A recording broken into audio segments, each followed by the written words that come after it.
Hello everyone, welcome back to my channel. और आज हम देखने वाले हैं नेशनल ह्यूमन राइट्स कमीशन, जो कि हमारे लिए बहुत बहुत इम्पॉर्टेंट है, क्योंकि इसमें से पिछले सालों में मेंस और प्रीलिम्स दोनों में से ही क्वेश्चन पूछे गए हैं। और ये हमारी 5th वीडियो होने वाली है इस चैनल पे।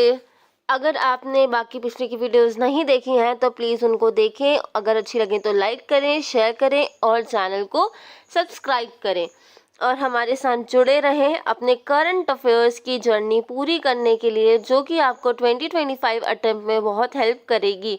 इससे आपको आखिरी में करंट अफेयर्स के लिए परेशान नहीं होना पड़ेगा और आपको ये भी टेंशन नहीं रहेगी कि अरे मैंने तो विजन आईएएस की मंथली मैगजीन नहीं पढ़ी हुई है, जो कि एक आईएएस एस्पिरेंट की जर्नी में बहुत बहुत इम्पोर्टेंट रोल प्ले करती है। तो आई होप आपको ये सब बातें समझ में आ गई होंगी। और जैसे मैंने पहले भी आपको बोल रखा है कि आप जब भी ये लेक्चर सीखें साथ में एक पेन और कॉपी रखें, ताकि आप साथ ही साथ नोट्स बना सकें और जब आखिरी में हमारा एग्ज़ाम पास में होगा तो आप उन नोट्स को ही बार बार रिवाइज कर सकें। ठीक है, तो चलिए हम अब आगे बढ़ते हैं। तो भाई सबसे पहले ये न्यूज़ में क्यों है? ये न्यूज़ में इसलिए है क्योंकि यूएन लिंक्ड GANHRI ने NHRCI की national human rights commission of India की अक्रेडिशन को स्थगित कर दिया है for the second time in a रो।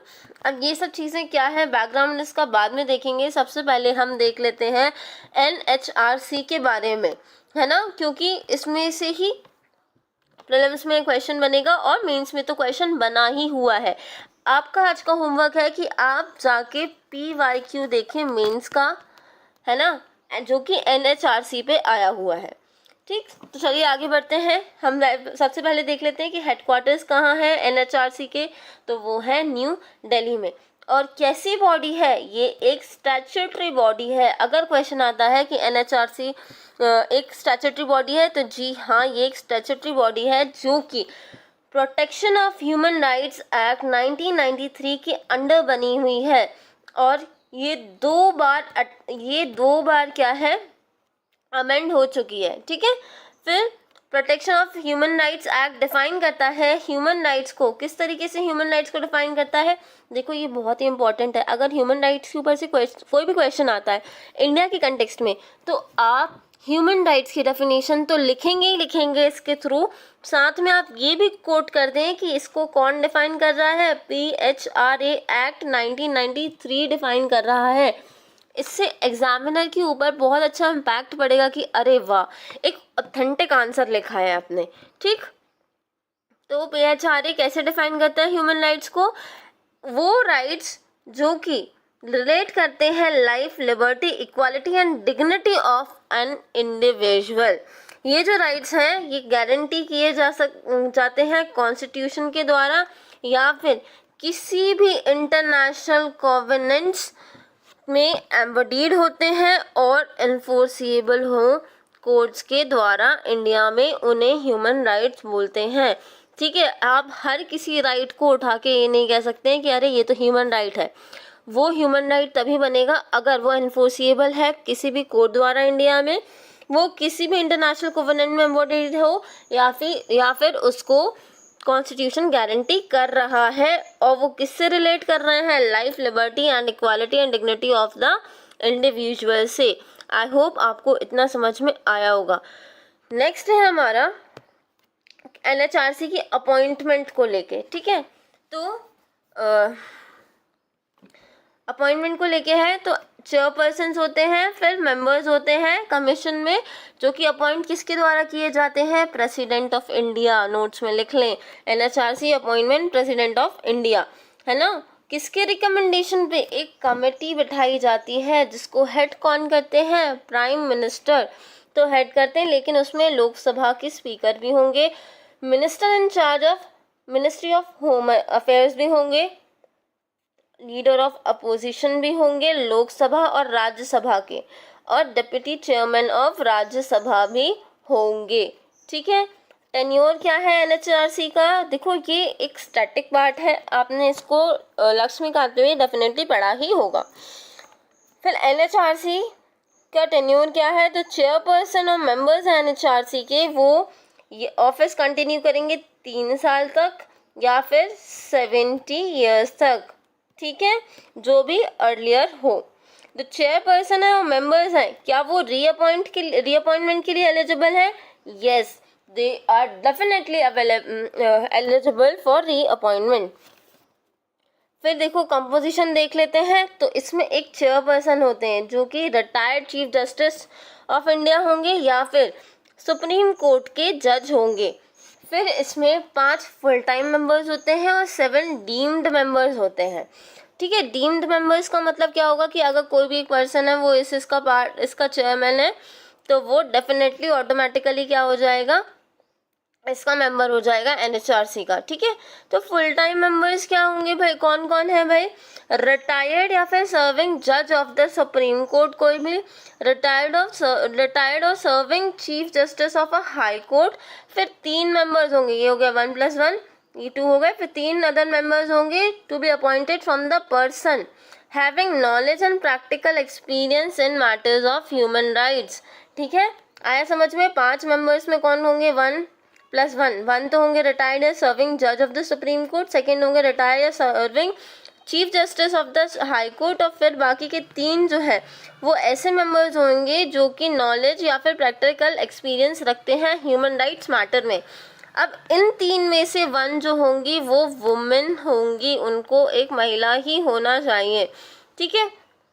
फिर 17 मेंबर्स कौन है भैया, एक chairperson national commission for minorities, backward classes, person with disabilities, scheduled caste, scheduled tribes और protection of child rights and women के जो भी चेयरपर्सन हैं वो इसके डीम्ड मेंबर्स हो जाएंगे, ठीक।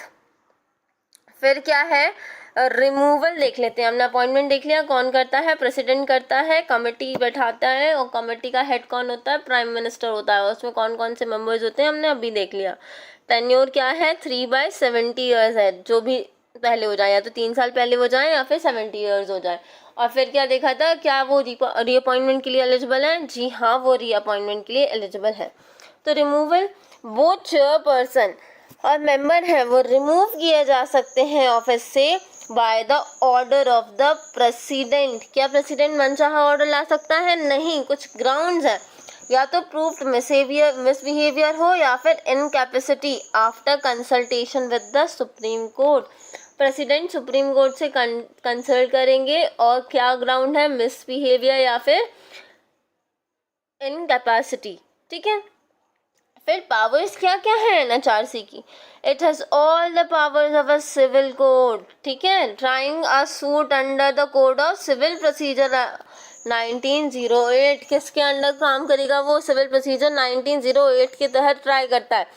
And in particular in respect of the following matters, namely summoning and enforcing the attendance of witness and examining them on oath, discovery and production of any document, receiving the evidence of on affidavits, requisitioning any public record, ये सब में उसके वो ये किसके under काम करता है, सिविल प्रोसीजर्स 1908 के अंडर काम करता है, ठीक है। आई होप आपको ये सब समझ में आ रहा होगा और इंटरेस्टिंग भी लग रहा होगा। फिर फंक्शंस क्या क्या है भाई, फंक्शंस देख लेते हैं एनएचआरसी की। वो इंक्वायर करता है ह्यूमन राइट्स वायलेशन का, क्या वो खुद से कर सकता है? जी हाँ, वो खुद से कर सकता है, सुओ मोटो कर सकता है, ठीक है, और पिटीशन बाय विक्टिम भी कर ही सकता है। फिर वो इंटरवीन कर सकता है कि प्रोसीडिंग्स में ऐसी जगह जहाँ पे ह्यूमन राइट का वायलेशन हो रहा है ना, तो हाँ बिल्कुल कर सकता है। कोई भी एक केस है जो कि कोर्ट में पेंडिंग है और उस केस में ह्यूमन राइट्स का वायलेशन हो रहा है, तो हाँ बिल्कुल उस प्रोसीडिंग में एनएचआरसी इंटरवीन कर सकता है। क्या वो किसी भी जेल और इंस्टीट्यूशन को विजिट कर सकता है जो कि एक स्टेट गवर्नमेंट के अंडर आती है, ताकि वो स्टडी कर सके कंडीशन ऑफ इनमेट्स की, है ना, लिविंग कंडीशन क्या है वहाँ पे रह रहे लोगों की, तो हाँ जी हाँ बिल्कुल विजिट कर सकता है। रिव्यू कर सकता है क्या लॉ एंड प्रोसीजर को, कि वो ह्यूमन राइट्स को प्रोटेक्ट कर रहा है उस कंटेक्स्ट में, जी हाँ बिल्कुल कर सकता है। Review factors including acts of terrorism की बात आती है जब उस टाइम में वो कर सकता है क्या, हाँ बिल्कुल कर सकता है फैक्टर्स को review that inhibit human rights. तो भाई सब कुछ अच्छा चल रहा है, क्या कोई इश्यूज हैं एनएचआरसी में? जी हाँ, बहुत सारे इश्यूज हैं। तो अब हम इश्यूज को देख लेते हैं।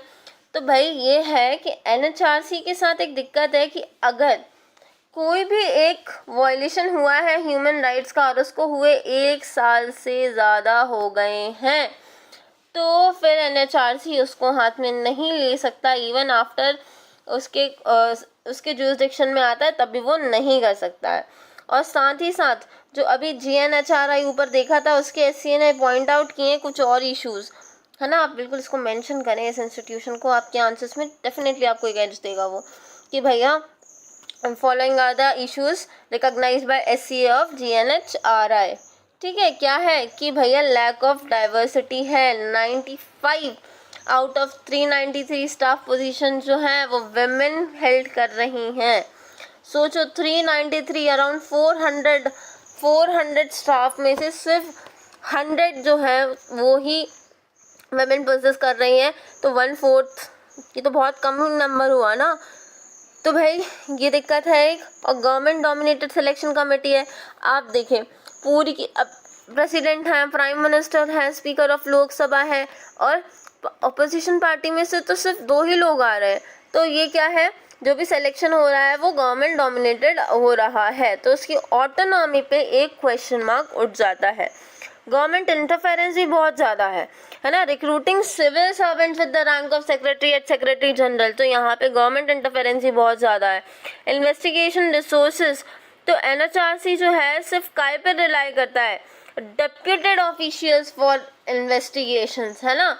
कोई इनके पास ना डेप्यूटेड ऑफिशियल्स हैं इन्वेस्टिगेशन के लिए, खुद की एक फोर्स नहीं है जो मतलब एक पर्टिकुलर इनके पास खुद की हो तो ये काम करवा सके। डेप्यूटेड ऑफिशियल्स क्या हो जाएंगे, मान लो कोई पुलिस ऑफिसर है, उसको एनएचआरसी ने बुला लिया कि अब तुम ना वहाँ से छोड़ो और यहाँ से काम करने को हम ये टास्क दे रहे हैं, वो टास्क करो। तो भाई इसमें क्या होगा, इसमें एक्सपर्टीज नहीं होगी।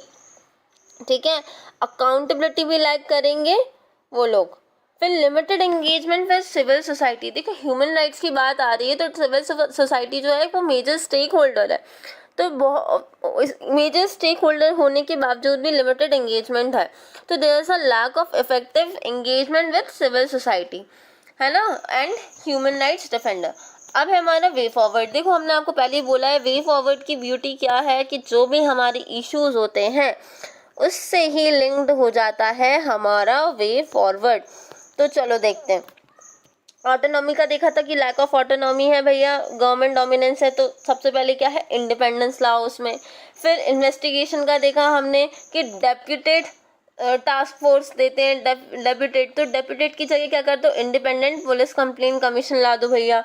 फिर स्टैट्यूटरी पावर का इफेक्टिव यूटिलाइजेशन करो, है ना। सेक्शन 17 दिया हुआ है पीएचआर एक्ट में, जिसमें क्या है, एनएचआरसी जो है कंडक्ट कर सकती है इन्वेस्टिगेशन। अगर सेंटर या स्टेट उसको रिस्पॉन्ड नहीं दे रहे हैं टाइम पे तो खुद से कर सकती है, तो कर सकती है तो करवाओ ना भाई, उसका इफेक्टिव यूटिलाइजेशन करो उस पावर का। फिर wider collaboration, regular and constructive engagement रखो, जितने भी रेलेवेंट स्टेक होल्डर्स हैं जैसे कि सिविल सोसाइटी हो गई है, जो कि एसेंशियल है एनएचआरआई के इफेक्टिव मैंडेट्स को फुलफिल करने के लिए। फिर बाकी के रिफॉर्म्स लाओ। कैसे रिफॉर्म्स, अपॉइंटमेंट प्रोसेस जो है वो डाइवर्सिफाई होना चाहिए, है ना। एससीए ने क्या बोला था कि डाइवर्सिफिकेशन नहीं है उसमें, तो उसको डाइवर्सिफाई करो। कंपोजिशन ऑफ एनएचआरसी जो है वो रिफ्लेक्ट करना चाहिए इंडिया की डाइवर्सिटी। और जो 1 ईयर टाइम लिमिट है कि 1 साल के ऊपर वो नहीं, अगर किसी केस को 1 साल के ऊपर हो गया तो वो इन्वेस्टिगेट नहीं कर सकेगी, तो उस चीज़ को क्या करो, उस चीज़ को बढ़ाओ, उस टाइम लिमिट को बढ़ाओ। ये हमने एनएचआरसी के बारे में सब कुछ देख लिया है। अब हम थोड़ा सा बैकग्राउंड, हमने कहा था ना कि हम बैकग्राउंड देखेंगे जीएनएचआरआई वाले सीन का, तो हम वो देख लेते हैं। चलो, रिकॉर्डिंग ऑन करना ही भूल गई थी, सॉरी फॉर दैट। तो global alliance on national human rights institution को देख लेते हैं। इसका हेडक्वार्टर कहाँ पर है? जेनेवा स्विट्जरलैंड में है। क्या इसका इंडिया पार्ट है? यस, इंडिया पार्ट है। ये कब एस्टैब्लिश हुई थी? 1993 में इंटरनेशनल कोऑर्डिनेटिंग कमेटी के रूप में हुई थी और 2016 से ये GNHRI के रूप में जानी जाती है। इसकी सब कमेटी है एक्रेडिशन के ऊपर, यही रिस्पॉन्सिबल होती है रिव्यू करने में और NHRIs को एक्रेडिट करने में। ठीक है, बस इतना। और जो किसके बेसिस पे करती है? पेरिस प्रिंसिपल्स के बेसिस पे करती है। पेरिस प्रिंसिपल अभी हम देख लेंगे, इसमें बस इतना ही जानने की ज़रूरत है आपको, है ना, और आप रीड कर लीजिएगा। आई होप आप लोग नोट्स बनाते चल रहे हैं, साथ ही साथ लिखते चल रहे हैं ना। तो पेरिस प्रिंसिपल्स क्या है भैया? पेरिस प्रिंसिपल जो है वो 1993 में अडॉप्ट किए गए थे UNGA द्वारा। तो ये इसमें क्या है, ये लोग ना कुछ मिनिमम स्टैंडर्ड्स को कंसिडर करते हैं जिसके बेसिस पे ये एक्रेडिशन और रिव्यू मैकेनिज्म जो है वो वर्क करता है। उसमें कौन कौन सी चीज़ें आती हैं? Mandate and competence, autonomy from government, भैया कि NHRI जो है वो ऑटोनॉमस है गवर्नमेंट से या नहीं है, इंडिपेंडेंस कितनी है उसकी, प्लूरलिज्म कितना है और कितनी उसके पास पावर्स हैं इन्वेस्टिगेशन की। तो क्या आज तक इंडिया को ए स्टेटस, अच्छा ये ना 2 स्टेटस देता है, एक ए स्टेटस देता है और एक बी स्टेटस देता है, और ये पीयर रिव्यूइंग मैकेनिज्म है। इससे ज़्यादा आपको जाने की ज़रूरत नहीं है, इधर ये सब बकवास ही है। फिर NHRI जो है वो एक क्या हमारे इंडिया की NHRI को ए स्टेटस मिला है कभी भी? जी हाँ, 1999 में मिला है। अगर क्वेश्चन आता है प्रीलिम्स में कि आज तक नहीं मिला है तो वो स्टेटमेंट क्या हो जाएगा? वो स्टेटमेंट गलत हो जाएगा।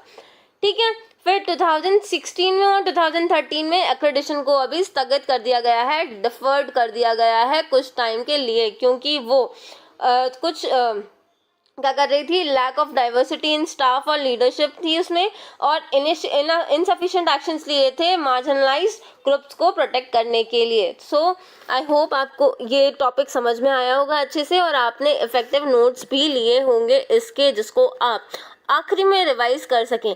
अब हम क्या ट्राई करेंगे कि हम हमारी जो वीडियोस हैं, ये विजन मंथली मैगजीन की, इनको एक दिन में 2 वीडियोस ला सकें, जिससे आपका ये जो है करंट अफेयर्स वाला सेशन जल्दी जल्दी कंप्लीट होता जाए। और अगर आगे इनको सक्सेस मिलती है तो हम लोग मेंस के लिए भी कुछ इनिशिएटिव लाएंगे, जिससे आप अपने नोट्स को और अच्छे बना सकें और मेंस में थोड़ा सा एनरिचमेंट कर सकें। I have a very good idea for that. बस शर्त ये है कि इन वीडियोस को थोड़ा सक्सेस मिल जाए। ठीक, so this is all for today. We'll meet you soon. Thanks. This is me signing off.